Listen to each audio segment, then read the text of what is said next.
We'll call the August 17th City Council meeting to order. Commissioner Bankson, will you give us the prayer, pledge, and fact of the day, please, sir?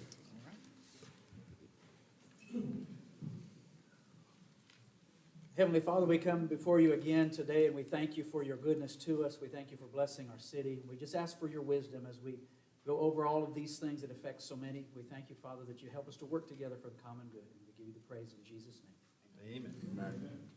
I pledge Allegiance to the flag of the United States of America and to the republic for which it stands, one nation under God, indivisible, with liberty and justice for all. Fact of the day. In what later became known as Victory Day, an official announcement of Japan's unconditional surrender to the Allies during World War II is made public to the world on August 14, 1945. Japan formally surrendered in writing 2 weeks later on September 2nd, 1945. Okay.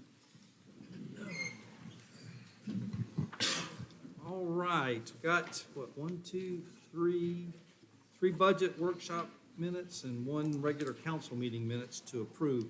Any additions, subtractions, or edits? If not, look for a motion to approve the 4 sets of meeting minutes. 25, So moved. 26, Got a motion by 27. Commissioner Bankson, Second. second by Commissioner Smith. All those in favor? Aye. All opposed? Motion carries unanimously. Next up, we got the presentation of the Youth Fire and Public Safety Academy.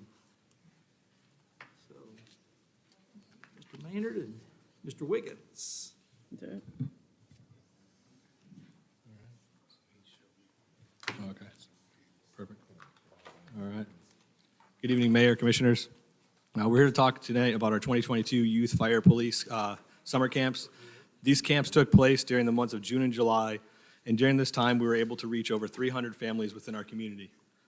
This program is broken down into ages 8 to 10, 11 to 13, and also high school age campers, and exists to give an opportunity to our campers and their families with a firsthand look at career and public safety. Most importantly, this program would not be possible without our Apopka firefighters, police officers, and many volunteers sharing their knowledge and commitment with the next generation. We have a quick video we'd like to show. Sure.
Awesome.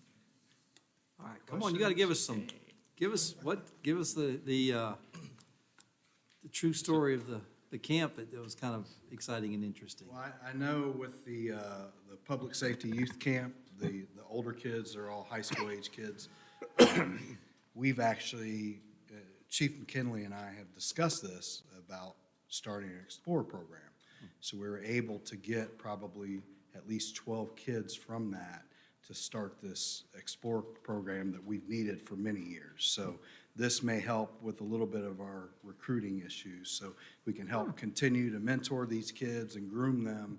And then obviously they have an interest in law enforcement, so this will help us out. We're feeling very positive about this. So we've needed this for a very long time. No, it's the same thing for us. We've seen about like 4 or 5 people that are now firefighters with us that have been through these programs from the 8 to 10 and then graduated up to the high school age, and now they're firefighters with us. So has a really good return for us as well. Well, I know that, when COVID hit and, kids were cooped up, I asked these 2 gentlemen to step it up and see if we couldn't double the amount of kids going through the program, and I appreciate them doing it, and they've kept it up, which I know it's a labor of love. I know you love doing it, but I know there's a whole lot of kids that sure love being a part of your programs, and nothing but, accolades. And it's really good when I've got to get up at 5 o'clock in the morning and be ready to go online when this thing opens up, because it lasts less than 30 minutes, each of the camps, and just wish we had more spots. Yeah, we talked about that. We could definitely quadruple it if we needed to, but obviously it's time and all that stuff. You only got that, so much time during the summer to be able to do it when the kids are out, so. And also just the dedication of the firefighters who give their time to the camp, and of course, the police officers and the detectives. So that's something that, I've taken notice is just over and above what you are required to do as a service to our community, you do by running this camp. So thank you. And just because I do notice that, I have stopped by the camp and I've seen the work that each of you put into this camp, and that should be recognized and commended. So I thank you for doing that. Thank you. I love the public relations aspect long-term, because these kids are going to grow up with a favorable view of our public servants. I think that's awesome. So even not just the ones that'll become a part of the program, but all of these kids, and they'll share that with others. So thank you. Mr. Smith? Well, I didn't have an opportunity to visit this summer as I did before, but from looking at the video you just showed, it looks like the kids really enjoyed themselves, and it's a great public service that we provide to our youth. And I'm excited to see the Explorer program. Mr. Nesta? It looks like an absolutely incredible program, and it creates such accessibility to everybody within both departments, and I really like that. I think it just creates that kind of more personable level that we need, and I absolutely love that. Next year, when you guys are doing the workout, call us. We'll be there. Call him. Go ahead and put it on your calendar, Commissioner. No 8:30 problem. sharp, 8:30 sharp. Yep. Thanks, guys. Appreciate Thank you. everything you did Appreciate this it. summer for our youth. You got it. Okay, next up, Pam. You going to introduce the team? As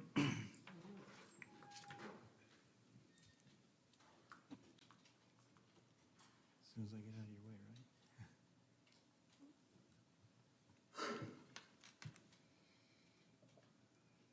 Sorry, I gotta wait for that thing to fade. I'll talk while you're doing it. There you go. Tonight I have with me my colleagues Taylor Laurent from Metro Plan Orlando and Amy Sermons from VHB.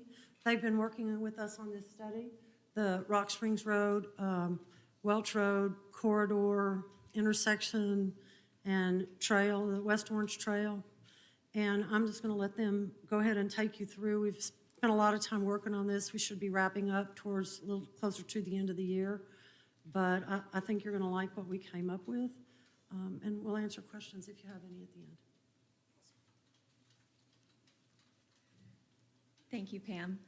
As Pam mentioned, my name is Taylor Laurent from Metro Plan Orlando, and we have been making some presentations to you periodically over the past year and a half, and tonight we're going to give you a preview of the recommended alternatives from the study, which will also be presented in more detail at a public meeting scheduled for this September. So more information will be presented about that shortly. But I will give the microphone over to Amy Sermons, our consultant project manager, to go through the presentation. Thank you, Taylor. So I'm Amy Sermons. I will finish up the rest of the presentation for this. So we're going to talk about our study progress. As Pam mentioned, we've been in front of you a couple times. Talk about what we came up with for Rock Springs Road for our recommendations, as well as the recommendations for West Orange Trail, and then go over our next steps. So, sorry, this didn't show up very well, but just wanted to show you what we've done so far in our agency coordination and our public outreach. We've had 3 different agency coordination meetings that included Orange County and the city of Apopka, so all of our different stakeholders to get input on both projects. We had a kickoff survey early in the project. We received 627 respondents on that survey, so it was great input we received. Again, that was for both projects, West Orange Trail and Rock Springs Road. We held a virtual community meeting back in February and got a lot of great input from that virtual meeting. We did have a follow-up survey number 2 from that virtual meeting and received 628 respondents, so another great turnout on our survey. And then, as Taylor mentioned, we will be holding another community meeting in September, and I'll give you the details later on in the presentation. And here we are at the City Council meeting number 2. So now I'm going to take us to the Rock Springs Road project and go through quickly our recommended updates. So this is what we are considering for improving our operations. Starting at number 1, which is at the Welch Road intersection, we're looking at adding additional turn lanes, a raised traffic separator, and sidewalk at the intersections of Welch and Rock Springs. We're looking at adding a new signal to the north of Welch Road at the Publix entrance, at the Publix north entrance. We're looking at adding a new mid-block crossing south of Tanglewood Drive.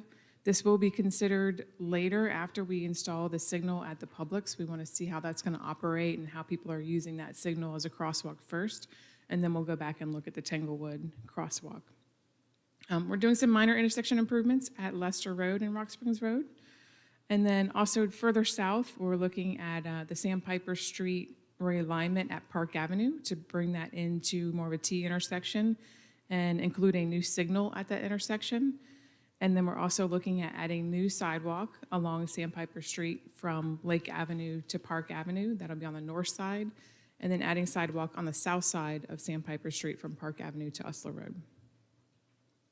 So this is a little bit more detail of those recommendations. So now we're looking at the Welch Road intersection with Rock Springs Road. So we'll be adding dual southbound left turn lanes. This is also going to include a raised traffic separator, which will restrict the left turns in and out of the adjacent driveways. A portion of this is actually going to be installed by the city as an interim safety improvement ahead of the rest of the improvements that we're going to talk about today. We're looking at new traffic separators at the start of the northbound left turn lane, which is the south leg of the intersection. And we're looking at providing 2 through lanes for both the eastbound and westbound traffic on Welch Road, adding a dual westbound dedicated right turn lanes. We're also adding new traffic separators on the eastbound and the westbound legs of the intersection, adding new sidewalk on the north side of Welch Road from Rock Springs Road over to the Palm Isle community. And then we're adding some access enhancements such as dedicated right turn lanes for Rock Springs Road Plaza at the Walgreens entrance, as well as the southern entrance at the Rock Springs Plaza. So now we're looking north of Welch Road on Rock Springs Road at the northern Publix Plaza entrance. A little bit further, we are again looking at a new signalized intersection at this location, adding a dedicated southbound left turn lane, which will also include a raised traffic separator. We're looking at adding westbound right and left turn lanes, and then the new pedestrian crosswalk. As I mentioned, we're looking at a phased approach for the mid-block crosswalk south of Tanglewood, north of the Publix entrance. Again, this will be as evaluated after the Publix entrance signal is put in to see how the traffic patterns for pedestrians work. The proposal, if that goes in, is to look at rectangular rapid flashing beacons, including a raised median island with landscape opportunities. However, as we move further, there are other options that we could look at depending on the needs in this section. So now we're moving further south, down to Park Avenue and Sandpiper Street. You can see the proposed realignment to tie in Sandpiper Street at more of a T intersection, realigning that straight on the east side, adding that signal, and again, adding on the west side of the intersection, adding sidewalk on the north side. Currently, there is sidewalk on the south side, so we're just filling in the gaps here. On the east side of Park Avenue, there is currently sidewalk on the north, so we will be adding it to the south side of Park Avenue. So in the end, there will be sidewalks on both sides of the road. So the anticipated impacts of the project, we are looking at approximately 0.56 acres of right-of-way needed to accomplish everything that we just talked about. A portion of the right-of-way that is needed is already planned for donation from the development coming in at the northwest corner of Welch Road. I know we talked about that at the last meeting. Our estimated construction cost for the Rock Springs Road improvements are $5.2 million, and for the Sandpiper Street improvements, which includes the sidewalks, is $1.3 million. So this is just looking at the traffic, and if we put all of these improvements in, this is the future traffic projections. We looked out to the year 2045. We compared the no build, which is essentially if we don't do anything, if we don't do any of these project improvements, and compared that with the build alternative that we talked about. With all the improvements, all the operations are within the target level of service, which is an E. As far as the intersection goes of Welch Road and Rock Springs Road, the improvements will reduce the overall delay at the intersection by 74% in the morning and 72% in the evening. And the Welch Road intersection will operate sufficiently. Why don't we go, Sure. Mr. Nestor, you got any questions on the road improvements? Just one, from Welch heading north onto Rock Springs Road, we're doing a 2-lane that we've already done before and didn't work well. Yeah. How are we making that better this time? So the original, I think you're talking about the westbound Welch right turn lanes, okay. Yes, number 4. Correct. So we're making sure that it's designed so that vehicles can make that turn and that it has the receiving lanes essentially onto Welch Road is the short answer there. So we're cutting that sidewalk, I guess, a little bit more than what it is, or? We're going to be moving some of the improvements for the roadway, towards the south in order to allow the turn lanes to fit. Doing some of the modeling with the traffic to make sure that vehicles can make that turn with both lanes. Okay. I'm good, thank you. Mr. Smith? The additional light that you're installing at the Publix, I believe it was, The additional, so that is coming out of the Publix, so heading westbound out of the Publix entrance, there will be a right turn and a left turn, left lane and a right turn lane out of Publix. is that where the McDonald's is? Correct, yes. Okay, all right. Mr. Benson? Familiar with Sandpiper, was that 2 right turn lanes westbound and then a straight lane there? On Sandpiper, it is a single right turn and a shared through and left turn if you're heading westbound. Because there's always been a stacking problem there in the evenings.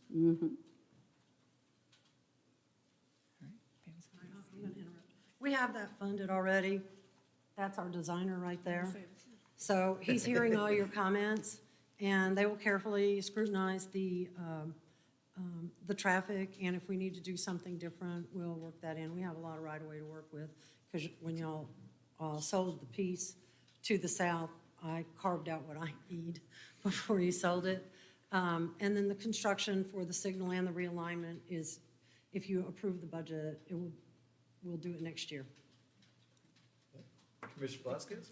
I'm just concerned where the Publix mobile gas station and McDonald's is at. And if you can just go back to that. So you're saying when you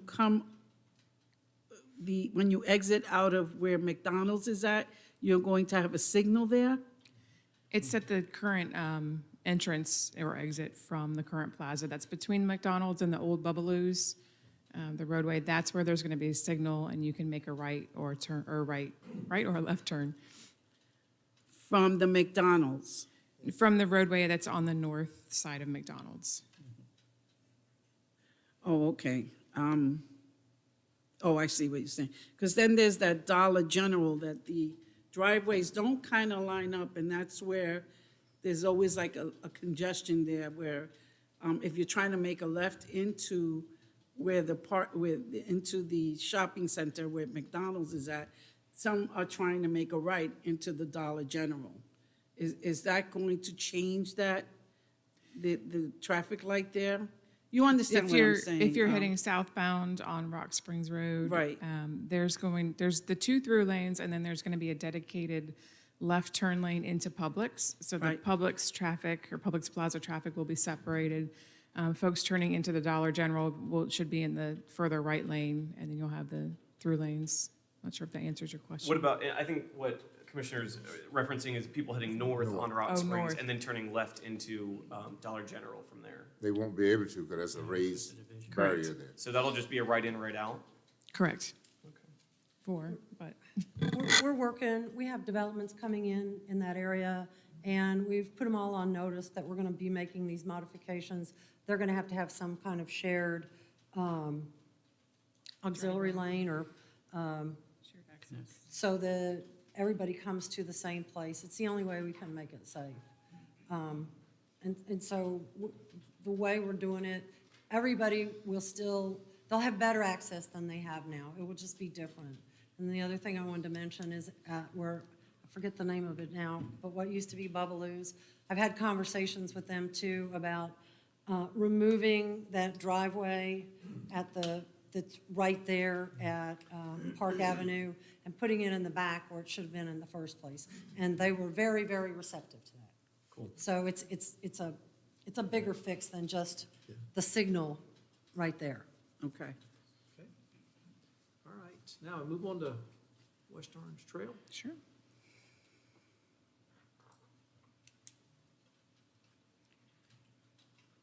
Okay, so this is overview of the recommended trails. Is the orange trail, or shown in orange, is the existing West Orange Trail. Green is the proposed West Orange Trail, and we have a couple of spurs.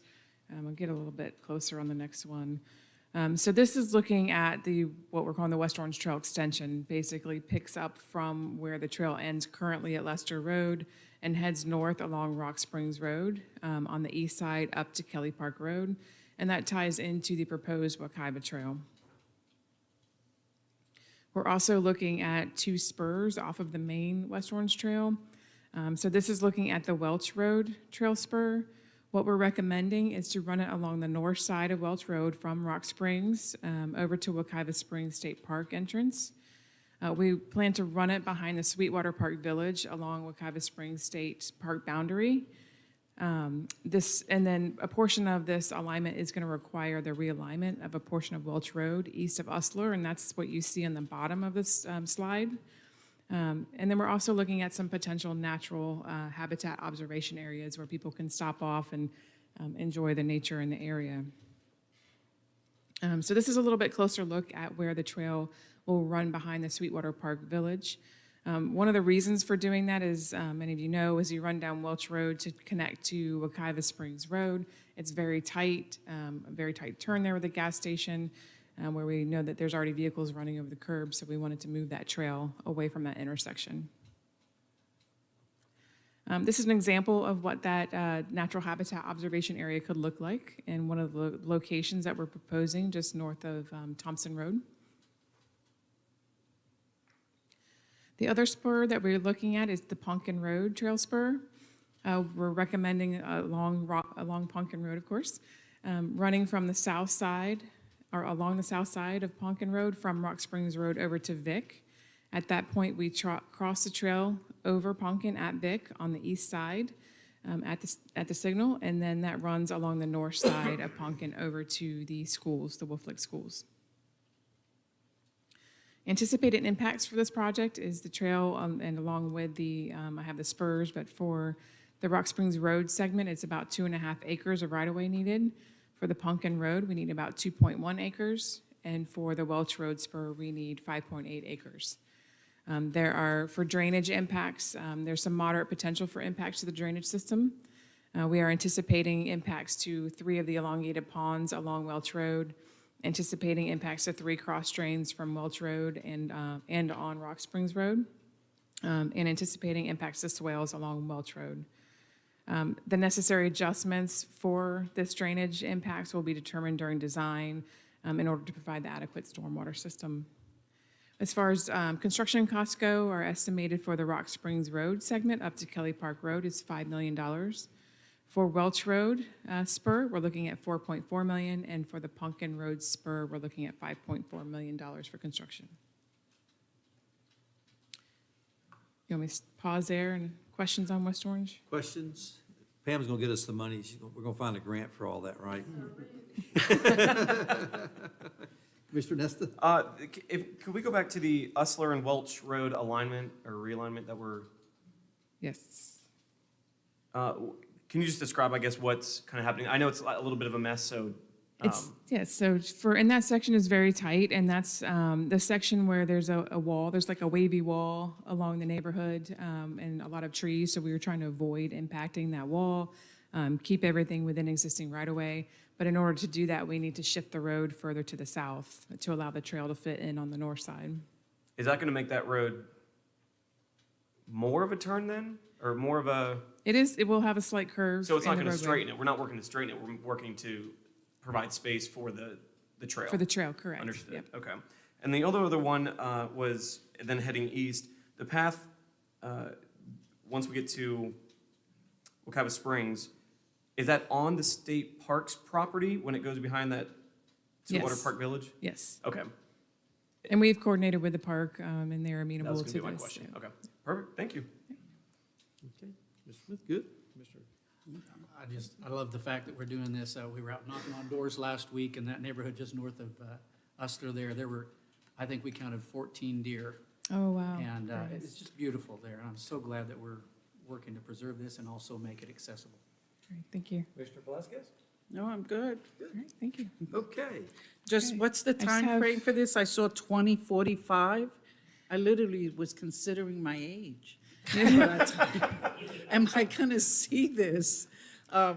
That's when you're looking to complete this entire project? No, 2045 is what we look at for our traffic numbers. We project out kind of, we call it the design life of the roadway. So that's more of a making sure that your improvements will last through the 2045 timeframe. So, Oh, okay. I was a little nervous there. I'm like, wow, okay. yes, yes. All right. Thank you, Amy, Yeah. appreciate it. Yeah, Thank you, Taylor. You want me to talk appreciate it. about the meetings real quick, or? Sure, sure. I do want to definitely give us a plug. We are planning a hybrid public meeting. The date is set for September 22nd. So please spread the word in the community. We will be having the in-person location at the Apopka Memorial Middle School Auditorium. Planning from 5:30 to 7:30. We'll have an open house, and then we will have a presentation that will run at 6 o'clock. We'll also have another survey tied to this public meeting to get your input. This meeting it's hybrid, so it will also have a virtual component, so people don't feel comfortable or can't make it out in person, they can also attend virtually. And then following the public meeting, we will be debriefing with city and county staff and Commissioner Moore. And on the bottom is the webpage for our project where we have all of our information. Okay. Project schedule, we're towards the end here. The recommended, in the orange, we're in the recommended improvements and refinement. And you can see the dates. We're here right now at the city council, have our public meeting in September, and then we will wrap up with all of our documentation. And that's it. Here's our contact. Awesome. Thanks. Thank you, Amy. Would Thank you, Taylor. would you be able to send this to each of us? Excuse me? I'll send you a meeting invitation. Okay. All right, thank you. Okay, next up, Apopka Trail Design. Tyler?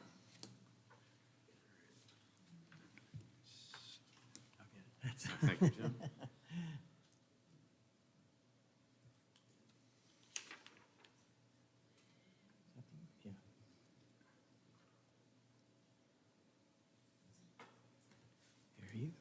So I just have a quick presentation for everybody tonight. This is a project that is going to be going to construction hopefully later this year, right around the beginning of the new year at the latest, for about 2.2 miles of a 10-foot wide multi-use trail in the downtown Apopka area. It's going to include street lighting. We're going to have new trees planted after construction. And along the segment that's on 6th Street, we're going to have resurfacing of the asphalt pavement and reconstruction of the curb and gutter. The one improved mid-block crossing beyond signs and pavement markings with the rapid flash beacon will be at 6th Street and Park Avenue. So a map, which this is kind of hard to see at a distance. I believe you guys all have a smaller copy that you can look at.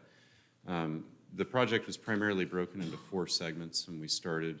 3 of them are moving forward to construction with this push. The first 2 segments to get built will be along Michael Gladden from Park Avenue to Hawthorne, and along Hawthorne and 5th Street from Michael Gladden to 5th Street, and then 5th Street from Hawthorne to right at Central Avenue, the west side of where the Station Street project downtown will eventually be. So those projects we expect will take about 3-4 months to build. The 6th Street component will probably take a month or 2 longer and follow up. All of this should be wrapped up middle of next year. Some before and after composites, which I have on some later slides in tighter detail, but kind of showing locations. If you guys are able to, with the very grainy photo, see I've got kind of some markers here. Amy's very good at public involvement graphics. I'm still learning from her. So this is on the north side of Alonzo Williams Park. Today we have a dirt road. We're going to close this to vehicular traffic and put in a nice trail, give a lot safer and better access for the park from both sides. We're coordinating with, it's a separate project that's being managed by the Public Works Department. On the east side of the Alonzo Williams Park, there is going to be new parking and other improvements that will follow in conjunction with our project. So another picture, kind of the same location. Will there be any lights in that trail? Yes. Okay. This is, Jim has the photos from before I got the Photoshopped lights put in. Okay. So this is Station Street. I'm standing roughly at Central on the stop bar looking west, or looking east when I took this picture. We're going to be converting the street from 2-way to 1-way to create room for our trail on the north side. We're going to be adding some on-street parking on the south side where we kind of have a decaying asphalt shoulder today. This 1-way condition is only up to the intersection with 6th Street. This is this is Michael Gladden looking west. We're right in front of the Jamaican restaurant at Central there. And so it's kind of hard to see in this picture, but we have just the improvements on the right side of the road here. This is 6th Street, trail on north side. We're looking east from Forest. We have the, actually, I think we're a little bit west of Forest. This is the Apopka Museum. It's on the left-hand side. Photo 6th Street looking west. This is from Alabama Avenue. We have, there's a big church on the right. Same photo. So a little bit of budget. Overall, the projects are coming in at about $2.1 million is the estimate. So hopefully that holds true when we get into bidding.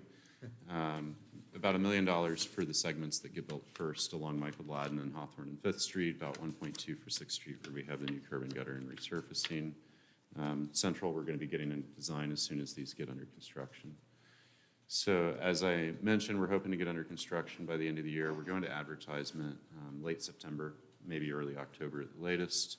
We usually have about 90 days after that for construction to start. So come New Year's, we should see dirt moving. The phase 2, we're expecting to follow about 9 months later for Central Avenue. So that's all I've got. Are there any questions? Any questions? Seen it once? Yeah. Just so everybody realizes, though, we've still got the $1 million, the CDBG grants that are on top of that for sidewalks in South Apopka. So that's in addition to what he's just brought to us tonight. So a lot of great activity going to be happening here soon. Thank you, Tyler. Absolutely. All right. Edward, any changes to the agenda? No changes, Mayor. All right. Susan? Public Okay, comment? we have Dennis New.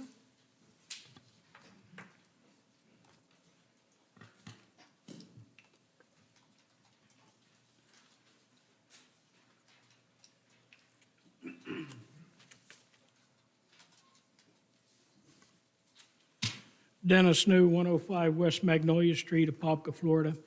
I came here about a month ago and pointed out some issues with city-owned properties. To date, a little bit of mowing and some vine pulling has been done, but nothing else. The grass behind the Connolly house is still shoulder high. On social media, on a post, the mayor stated that I come to these meetings to question his character. On a post by his and the chamber's chosen candidates page, in which she posted pictures of my home and accused me of being a racist, and thereby Kyle Becker a racist because I support him. First, the sign which she pointed out was placed on the fence by my son. It was at the time of the pictures behind a dumpster for cleaning up my yard. She knew my name and slandered both myself and Mr. Beckert. Me, I'm handling that with a lawsuit for defamation of character and slander. My question is, when John Land was mayor and Mayor Kilschmer was mayor, why did they not ever think when I came here I was questioning their character on issues? I come here and question why children in the residential area of downtown have to walk in the roads to get to school because there's no sidewalks on many streets. I question why calls made by me to both the streets department and the parks department have not been returned, or the sidewalk where I tripped and destroyed my shoulder has not been repaired. I question why I've pointed it out here on at least 2 occasions and not one person from the city has attempted to reach out and ask where I fell to resolve the issue. I question why the residents of this city have not been informed of the fact that the water being supplied to consume at their homes is coming through concrete and asbestos pipes or galvanized pipes. I question why the city has not informed the end users of the hazards associated with these pipes. I question why you allow the fire department to continue to have engines staffed below the national standard. I question why you allow Mr. Aerosmith to weaponize city departments against citizens with different political beliefs. Both the code enforcement and the sanitation department have been weaponized against me. Sanitation will not pick up anything outside the brown can or the recycle bin. When asked by a friend, the driver said, "Mr. Bill," the commissioner told him not to, and none of y'all are named Bill. I question why you would place a man who had twice been indicted for money laundering, the person of interest in a death, the center of an ethics investigation involving the city, which cost taxpayers thousands of dollars to resolve, on the Lake Apopka Natural Gas Board. I question why our city would bank where he is a city officer. Since the incident, you, Mayor, along with your chosen pick for the open seat, want to say by association that I and Mr. Becker are racist. I question then, does that make you a criminal because of your association with Mr. Aerosmith? At the time I questioned other mayors, you did not even live in the city proper. It was not until a year before you ran for office you got your property annexed into the city. I question why when you campaigned you used false information about the city reserve funds. I question why your campaign motto was you would work for half price, and then had another person recommend raising the mayor's pay and you accepted it. I question why the city needs a city manager that makes over $100,000 a year and a mayor that makes over $100,000 a year. I question your constant push in both the Rock Springs Ridge deal and now the sale of the Harmon Road property, which is a prime site for the emergency communication system that will cost the city millions to move. I question your involvement with developers and contractors who gave money to your campaign and approvals on permits and zoning. I requested you be censored. That still hasn't happened. I question why this type of harassment goes back to my supporting people against those perceived to be the chosen ones. In short, I question a lot of things in my city, but I do not question your character, your integrity, your honesty, or your ethics, because in my humble opinion, you possess none, not one of those traits in a favorable manner. I'll see you in 2 weeks.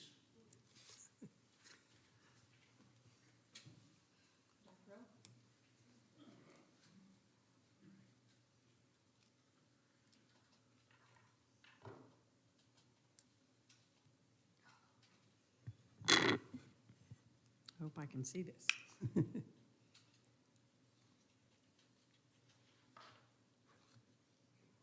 I'm Dr. Phyllis Olmsted. I turned in my address on the form.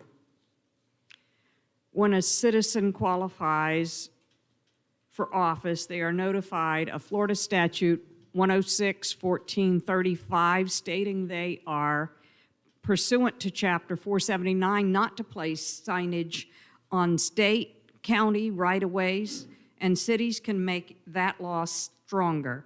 The city's Code 51010C states signs are not to be located on any public property or right-of-way or any private property without express permission of the owner. This has been violated in by numerous candidates seeking election at all levels of anything to do with the elections. And I have copies of these laws if someone can take them to the dais. The county and state are enforcing these laws by pulling the signs due to numerous public complaints and employees just having to get them out of their way just to do their jobs, except in Apopka. The FDOT and county have been doing their jobs continually since June. We have a long way until Election Day. Apopka must step up and do the right and legal thing now, not just telling the candidates, but removing the signs of offense. Thank you. In June, I called Bill Cowell's office, and they referred me to the city, state, and FDOT to have the signs removed immediately. So I contacted the candidates from local to federal levels by phone, text, Facebook, and his or her email, politely suggesting that an eager staff member made a mistake. One asked his staff to help clear the errant signs. I then called the city clerk, and she politely offered to write the local candidates in June. One candidate removed some of the signs, and you can ask him. Only one was abusive to me in writing on June 29th, when I politely suggested that a staff member erroneously placed the signs. I guess that was guilt or entitlement. August 3rd, a city employee asked the clerk to send out a letter to 21 candidates for an innumerable number of signs in nearly 75 locations in all easements throughout Apopka. Instead of using our tax dollars for the time, gas, tires, et cetera, to count the signs and note the guilty candidates, the illegal signs should have been taken down, starting with when they were first put up in June. The list doesn't cover the illegal private and public properties. The one-paragraph letter demanding immediate removal of the signs went out on June 12th. That Saturday, Sunday, and Monday resulted in a pandemic of more signs blanketing the area. The one abusive re-election candidate placed additional signs all over Apopka and unincorporated Orange, which requires written permission from the property owner, including digging holes without 811 calls. You and the city are removing signs as required upon site as illegal, leaving the adjacent political signs here. And I have a picture of several I sent in of both political signs and citizen signs, and then below the next day, the political sign's still there. The politicians are warned not to put their signs there, and the citizens aren't, and then the citizen signs are taken up. And this is a legal quagmire of equal rights under the Constitution, of inequitable application of constitutional law. Unfortunately, the city has decided to maintain the status quo, violate the state statutes and county and city codes by allowing the signs to be placed and remain placed for the duration of the season. I was remiss in not coming here then and not filing charges as the state and county elections offices said I should do in June, and I regret it. The buck stops with you, with political signs removal and inequitable treatment of the citizens. Many citizens are becoming weary of these types of decisions. Thank you. Anybody else? Susan?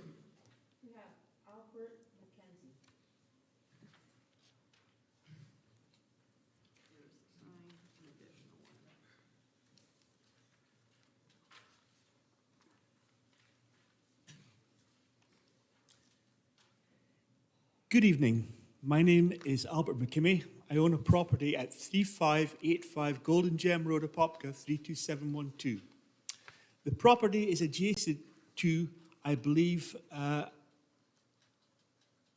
property owned by the City of Apopka. Although this is not immediately obvious, as there is no signage, no address, no contact details, no emergency phone numbers, in fact, no external notification that is a construction site or who is responsible for the safe management of that site. In fact, there's no evidence of the usual box containing documentation pertaining to the project either. All very unusual and very concerning.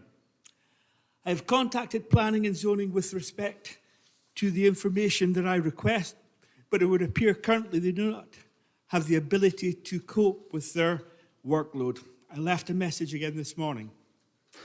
If the project is still owned and maintained by the City of Apopka, I am dismayed at the lack of information available to the public. I manage a 501c3 horse rescue and rehabilitation facility on Golden Gem Road, giving free service to the community. Prior to this development, we had free access to the trails for which all members of the public are now excluded. My information was that the property was donated to the City of Apopka for use of the public and was to be maintained for that purpose. After completion of the retention ponds, the public would be admitted again.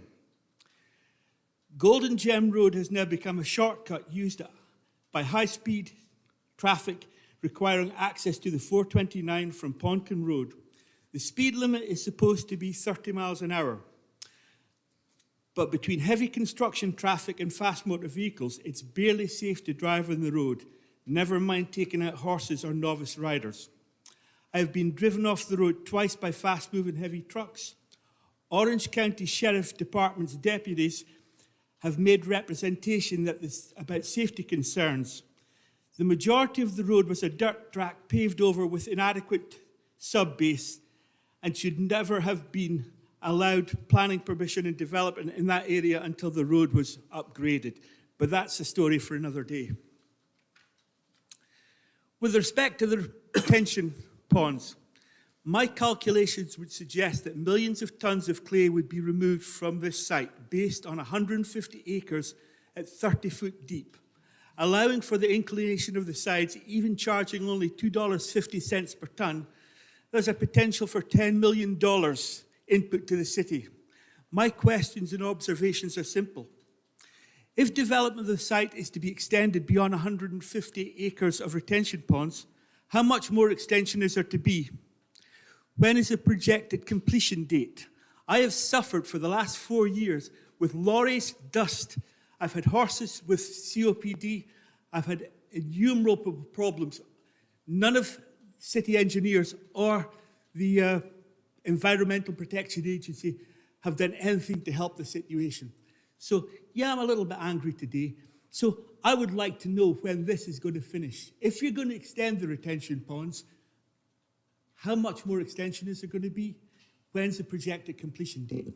I have satellite imagery which shows that there's already extensions to the proposed development. There's now, as far as I can see, at least 3 ponds. One is complete, the other had the liners put in this week, and there's another to be lined shortly. I'm also now led to believe there's going to be another 2 retention ponds put into that facility. No. We've got some folks here from Public Works, and he'll be happy to give you his card if you want to, who would be, that's who operates the pond, but it'll only be 2 ponds. And we're, I guess, pretty close to finishing the second one. So, yeah, if you want to, when you get done, if you got anything else to say, then Glenn Brooks will give you his contact information that if you need something. And then the chief of police is in the back about the speeding. We could take a look at that for you.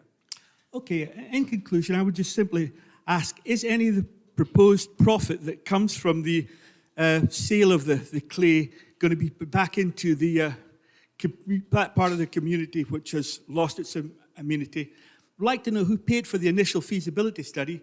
How much did the 20-inch pipeline and transfer pumps from Altamont to Golden Gem Road cost? How is it budgeted for, and who's paying for this project to service Altamont? What is the benefit to local residents of Apopka? Has this work in any way impinged on the immediate requirement of replacing asbestos and concrete underground pipes and infrastructure in Apopka, which is alleged carries carcinogens and contaminants? Thank you. Thank you. Okay, so Glenn will get you. Yeah, okay.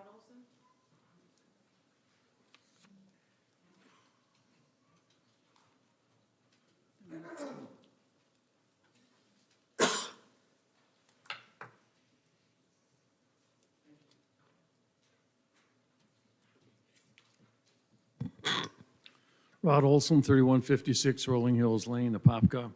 Thank you all for what you do for the community. I had the opportunity to observe firsthand the first day of school, the chaos of that at the Apopka High School, Kelly Park, and Wolf Lake Middle School. The teamwork of Downs, Harm, Walsh, the SROs, traffic unit, and other APD officers was inspiring. They did a great job. Patience they showed to students and to parents coming through and faculty was just awesome, and I wanted to recognize that. That wasn't to be always and present today until I got this picture yesterday morning at Apopka High School. This is not safe. You cannot move either way. It's wall-to-wall people. OCPS is the 4th largest school district in Florida. I know you know that. 9th largest in the country. And we enjoy in Orange County the most overcapacity in schools in the entire state. You must add the 3 largest school districts in the state together to exceed the number of portables we have in play. This number has come down tremendously. It was 2,100 portables when I started this venture 4 years ago. Currently, there are, as of 5:08 this evening, when I got an email from Lauren Roth at Orange County, 1,328 portables are on Orange County schools. 552 currently are being actively used for classroom utilization. There are a number, the 700 and odd number left. Some are going to be removed. Many of them are going to stay in place. Portables are not as safe and cost more to operate than brick and mortar schools. We need to follow the money as to where the portables are coming from. Someone is winning. It's not our children. It's not our teachers, it's not our taxpayers. Orange County is the fastest growing county in Florida. The rapid growth is why Orange County enjoys the overcrowding in the schools. This is why Orange County must be treated differently and it must be addressed in Tallahassee. Apopka enjoys a disproportionate number of the Orange County public schools overcapacity because why? We enjoy more growth than most other areas in Orange County. Save a disaster where portables are needed to temporarily fill a need. Portables are a result of poor planning. The fact that we are reducing the number of portables is wonderful. We need a concerted effort and plans and goals and objectives to eliminate these portables. Failure to do so will be business as usual. Without a concerted effort, our overcapacity, and we don't establish timelines, establish results regularly, portables will become a crutch and expose our children again to continued overcrowding and danger. Making teachers and students suffer through overcrowding and exposing them to danger above and beyond what brick and mortar schools provides is criminal and a liability that we should not have to endure. We must immediately stop operating in our silos. It's not just Apopka, it's not just an Orange County Public School matter. This is the Orange County mayor, the commissioners, Apopka mayor, you as commissioners, Orange County mayors, OCPS, interested citizens to all come together and make this a front in Tallahassee. We must come together with a coordinated, consistent, united, unrelenting, and overwhelming force to make the changes in Tallahassee to address this overcapacity. There's at least 1,328 reasons why we need to do this. We must schedule a meeting immediately, get our heads together, begin a dialogue, and plan a united front. Without making timely and appropriate changes will result in continued overcrowding and continue to put our students and our teachers at risk. Insanity is doing the same thing over and over again and expecting different results. It is past time that we change our strategy and direction. We are better than this. Thanks again, and I'll do anything I can to help. Thank you, Rod. Okay, anybody else from the public wish to speak? Okay. Got, how many items on consent here? Got 9. I don't know if you had a chance to look at them. Oh, I'm sorry, come on down, I'm sorry, sir. Yeah. Oh, no problem. Real quickly, my name is Kevin Name and Rose. address for the record. Yeah, Kevin Rose. I live at 2087 Lake Marion Drive. Been an Apopka resident for about 16 years. I just wanted to quickly make a statement. I have a 12-year-old daughter. She doesn't like to get hot and sweaty. Throw in dirt, and it's a disgusting trifecta for her. So when it came time for summer, we were looking at summer camps. And there's very few because the pandemic closed down a lot of the camps, a lot of availability. So when we found out, we saw that Camp Weewa was having a open house. So, you know, we approached our daughter and said, listen, would you like to go look? And she said, sure, I'll go look. Well, we went, and it was a fantastic place. It really, really was, and well-shaded, nice. You know, she gets hot easy, so she liked all the shade, but it still wasn't a selling point. But then Gary Fuchs, who was the director, really just showed his passion, really just convinced her that she was going to have fun, along with a whole group of other kids, and, you know, really just showed passion for those kids. And when I saw at the first of the month that he was removed, was terminated, I was really surprised. I thought, wow, go figure. Here's a guy that's got passion, that's got drive. Now, I don't know all sides of the story. I've been keeping up with the story, trying to find out exactly why he was terminated, but so far I haven't heard anything. And I really would like to know, because we scheduled our daughter to go there for 3 weeks. Even if she didn't like it, it was affordable enough that we could say, okay, it's all right, you don't have to go. Every week she wanted to go back. Every week. Now, if you treat employees, city employees like this, the excuse that I saw was that he didn't fulfill his probationary period. That's ridiculous. And so if city employees are treated like this, it just really is astounding to me. I've really enjoyed living in Apopka, but this one thing, I've never come and spoken here, but this one thing, I thought, man, somebody's got to stand up and say something for this guy. He turned that place around. He turned that place around. It was a junkyard, and it was full. All the camps packed full. There were waiting lists. Now I do continuing education for my business, and even I saw the potential to do some continuing education classes there. And I heard that, yeah, it was open for that.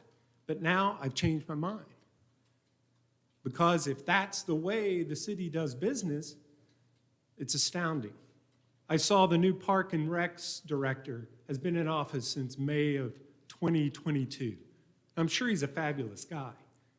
But did he see what was done from start to finish at that camp? I'm just curious. And if he did, what's the excuse? As a citizen of Apopka, I feel like I have a right to know. I also feel like there's other parents that will want to know, because I've seen comments on Facebook posts and on other articles by the Apopka Voice. There were comments on that. And it really is disturbing to me. So I would like to have an answer to that as to why that happened so quickly. 10 months in, the guy has put his heart and soul, and he was passionate. I don't even know him. I don't know him personally, but I entrusted my kid's life to him, and every time I was there, I was treated with regard and respect. They were professional and always on point. That's remarkable that they removed him. Thanks for your time. Thank you. Okay, anybody else? All right. So we have 9 consent agenda items. Does anybody need to pull any of them? You need any additional information? We all good? Just number one, I'm just curious at a little bit how, and I don't know that we need to pull it, but just wanted to know and I was reading through it, how that our jurisdiction works. If our officers are working with them, are they under their jurisdiction, or, you know, I just was a little bit curious about that, and I don't have a problem with it. I'm ready to pass it, but I don't know that I can. Come on, Chief. I mean, I can get with you later. No, let's. I just think it would help to know that.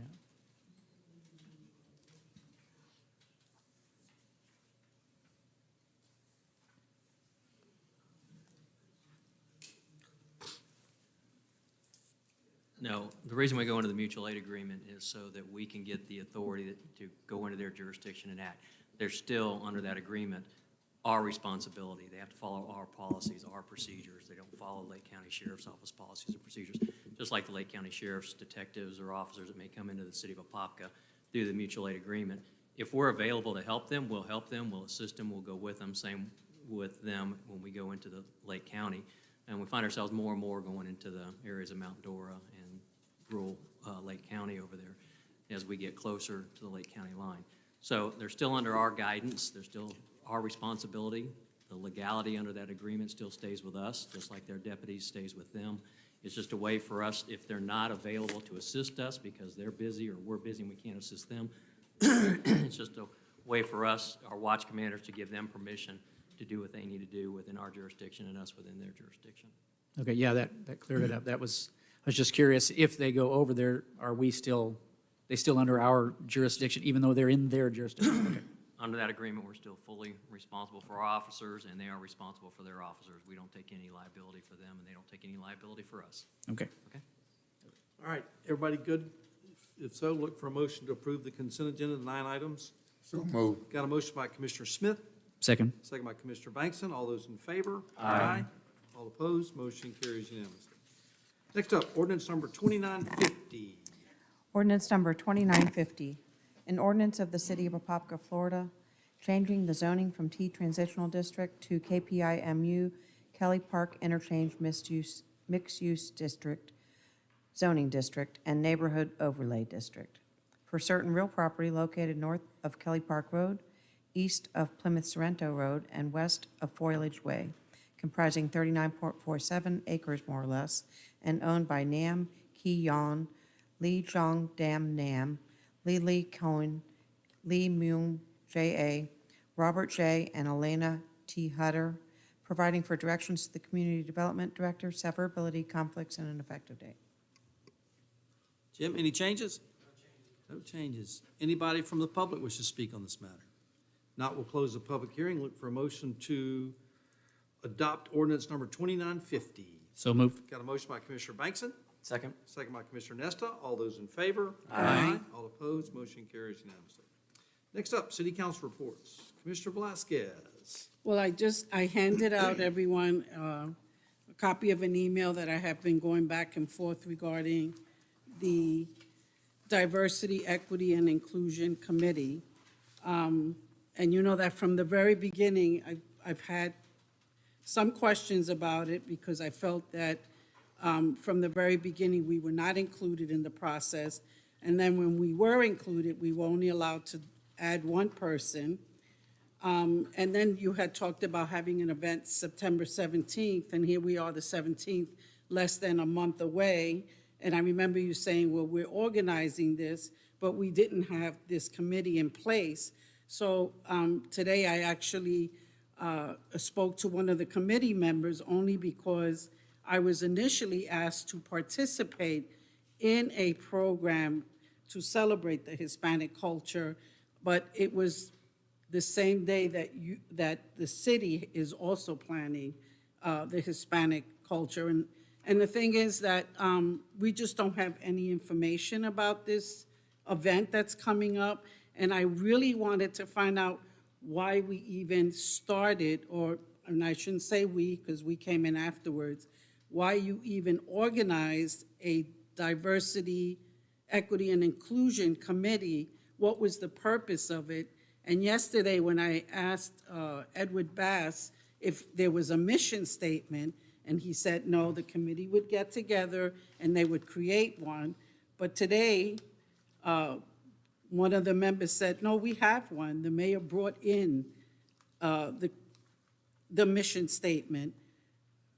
And so I was really surprised by the whole thing because I was like, well, first I was told that there was no mission statement.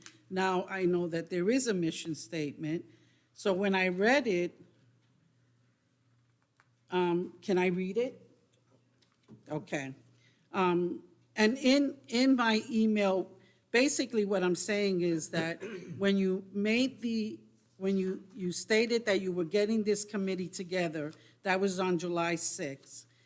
The very next day, I asked for the list of the members that you had chosen, and I made several. I think I made like 3 requests, and then on the 27th, when I came into the city council meeting, the list was here. And so, of course, I actually said, well, we didn't get a chance to have an input as to who the members were, and then we each were supposed to send 1 member.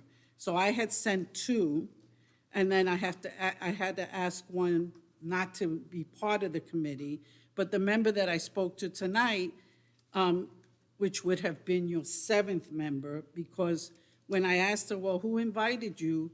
And she told me that the mayor did 2 days ago. So let me read this statement because that was important.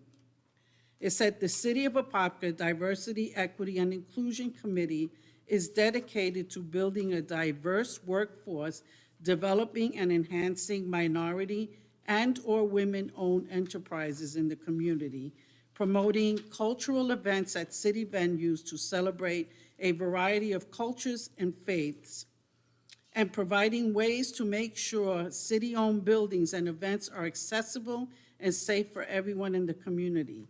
The committee shall look at focusing on professional development and mentorship, researching and promoting cultural events, supporting minority-owned businesses, and enhancing accessibility for all citizens to engage and participate in the community. So here, the mission statement is building a community where inclusion is embraced and diversity is celebrated. Well, the first group that wasn't even included was the commissioners here. So what's our part in this committee? It's a committee, it's just a committee. It's not. So, And that's not, that was what I gave them. The statement you just read is exact. I wrote it out and I said, the next meeting we have, you take a look at it, any edits you want to make to that, the mission statement is, I'd like, I said, but take it home, rather than let's rush through it, take it home and make any adjustments you think we should make, and we'll bring it back to the next meeting, which will probably be in the next couple of weeks, as we try to put together our September 17th event. again, when you say we putting together this event Yeah. on September 17th, who is the committee? Because committee according to the person that spoke to me today, because she actually was telling me, listen, we were planning, I had invited you to participate in a cultural event that I was trying to put together, but the city is now putting this event together, so I'm going to be involved with the city, she said, so you don't need to, she didn't know how to disinvite me or to continue to invite me. So this is what I'm asking you. I don't know what are you asking me? Well, what is our part as commissioners in here? We just had our first meeting, and we're just talking about what that looks like. I know, but you said we are putting together an event for September Right. 17th. Along with the Parks and Rec Department, yes. Okay. And does it include this committee? Yes. Okay. They're helping organize it, yes. They're not meeting again until September, so Correct. in 2 weeks, we're gonna have a successful Hispanic event at Kitland Nelson In Park. 4.5 weeks, yes. Okay. Well,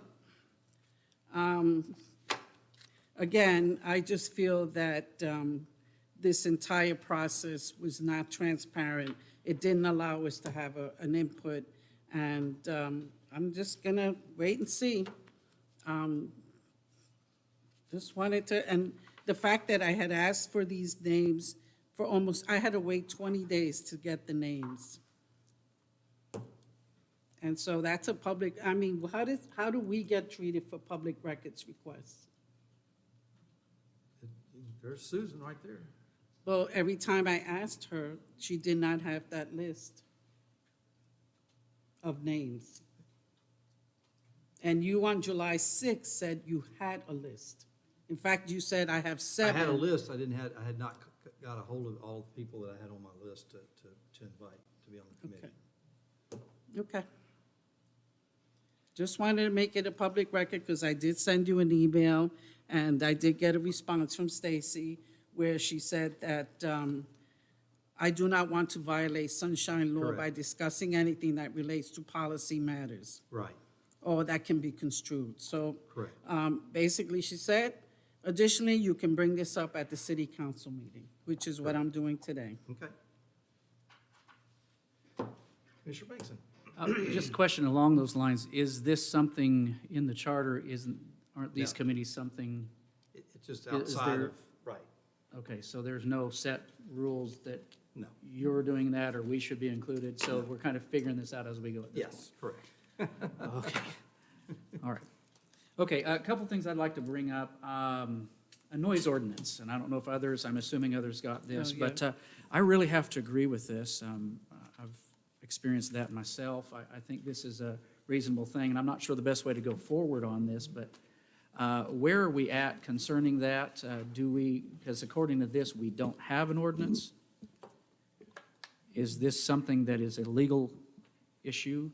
We do not have an explicit noise ordinance regulating as similar to what other jurisdictions have, which would be regulating the levels of noise. Usually noise ordinances are specific, very technical. They also have, when you reach that area, then there are difficulties or questions for enforcement or what people perceive enforcement should be as to versus what actual enforcement is. We do not have an explicit noise ordinance. We have other mechanisms under the code that can be used to enforce or certain violations or certain issues, but there is no explicit noise ordinance. I've not been directed to draft one. I haven't been given explicit direction to draft one. I have examined other jurisdictions. The previous jurisdiction I worked at, we had a noise ordinance that presented difficulties in enforcement. As I said, it's in the idea, it may seem like something that is productive, but when you actually get to the point of applying it, it becomes, there are potentials for difficulties in applying a specific noise ordinance. And I understand that, you can have the curmudgeon that doesn't want anybody to have any fun, and that's not what we need to do. We want people to have their liberty and freedom, but it needs to be reasonable as well when this is talking about going into the early hours of the morning, almost to Practically sunrise, speaking, every jurisdiction's noise ordinances, the way that these are applied is usually, you need to have a law enforcement officer, when a call is made, come onto the property. Hopefully they have the proper equipment in order to properly effectuate the prosecution of a noise violation, have the proper equipment to register the decibel readings based which you can get on any iPhone. Whether that, using an It's certified, using an And iPhone. we use them in our congregation, so you can get Correct, them, they're but not you, that expensive. but the flip side is using an iPhone may not stand to a No, prosecution I mean, in to get court. a certified one, you can get. Right, but law enforcement have proper, that's like stating you can try to get speeding by using a pitching radar gun on your iPhone. It's not going to withstand proper evidentiary procedures in court. But the decibels are measured from the receiving property. And then it becomes, sometimes it's subjective. Somebody may say, well, that bothers me, but the decibel readings fall under the allowable decibel readings under the code. Most codes have consistent decibel numbers that have been determined, or what are the thresholds. These are things that can be presented. We can present a draft if you direct so. I can work with code enforcement to come up with a proper, actually both code enforcement and the police department, because you'd be also issuing it, because a lot of these cases sometimes occur after hours where our code enforcement officers are not operating during those times. These are things that, if you would like to see one and so directed, I can work with the police department, with the code enforcement, to come up with a draft that we can then that can be discussed and presented to the council for consideration. Yeah, I'd be curious how other municipalities deal with and address it. I understand the volatility of it, and it's harder to enforce. At the same time, you know, I don't know if it's the type of thing that, I know this will ring your bell down there that we have a workshop.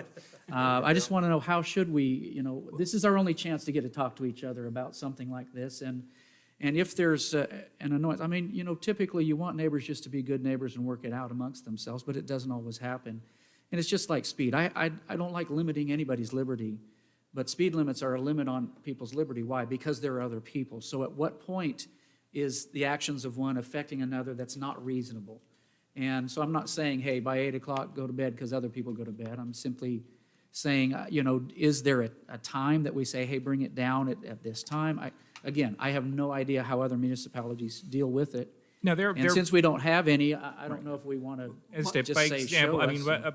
if you want me to make I can make a presentation at the next council meeting. Why don't you do, yeah, Michael, why don't you do with- this? Why don't you kind of reach out, find out, get a couple of noise. I already ordinances. have various Okay. noise ordinances So, from all right. from jurisdictions around, Perfect. from Central Florida jurisdictions. As I said, the easiest thing is there's different standards, industrial, commercial, residential, agricultural. Actually, the loudest offenders, quote unquote, are actually agricultural properties. Like the blueberry farmers use these cannons, these air cannons to keep the birds away. I mean, it's unbelievable. But, you know, and again, I Yeah. don't know if there's an obscenity clause as well, because you don't want your little kids hearing pretty bad stuff. So I don't know how people deal with this. I'm just simply saying, Yeah, we'll it's a have you break conversation down. worth having. I can make a presentation showing the different avenues that other jurisdictions have taken to enforce noise ordinances and try to attempt to create objective noise standards. And just the other thing that I have is, and I'm not sure if staff maybe has already been able to address this, an email from Rebecca with the new school, wonderful new school, by the way, and there's room for growth there, believe it or not. Rod, you'll like that one. But her neighborhood, the walking route and everything's just some real concern there. Have you already dealt with that on staff level, or is this something? Yep. Okay. Okay, good, thanks. That was it. Okay, Commissioner Smith. All right, thank you, Mayor. I'm excited that we have the Diversity and Inclusion Equity Committee and that they're off to a good start. I would like to, again, ask that we look at the committee for annexation of our Yep. city. And then lastly, September the 8th is Grandparents' Day. And so myself, along with Care Plus, will be having an event celebrating Grandparents' Day on September the 8th from 10:30 to 1 o'clock at the Care Plus office on Lunch Blossom Trail. And we're open to up to 75 people that register, so the first 75 that register will be admitted and lunch will be provided. You're not old enough to be a grandfather, are you? Have 13 grandkids. Mr. Nesta. Yeah, I just, last week, we all went to, except for Commissioner Bankson, went to the Florida League of Cities. That was a really cool event for me being the first time. So when they had a speaker there on Friday that having kids changes you. And so he just made a really emotional presentation. And so I'm tearing up because they got this girl that she was born without an arm. They got her an arm. It made me tear up. So the mayor of, I think, Sanibel Island sitting next to me, and we have to talk about something. And I'm like, hold on, just give me a second. I know I'm embarrassing right now. And it's like, it was really cool to interact with a lot of the other elected officials throughout the state and see what issues they're going through, how they're dealing with some different issues, and also giving us some advice on how we can grow as well. So very, very cool and value add thing that we did. So that was it. Awesome. Edward.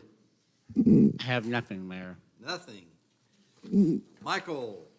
Nothing this week. Nothing this week, and I'll end with nothing as well. So let's all have a great week. Yeah.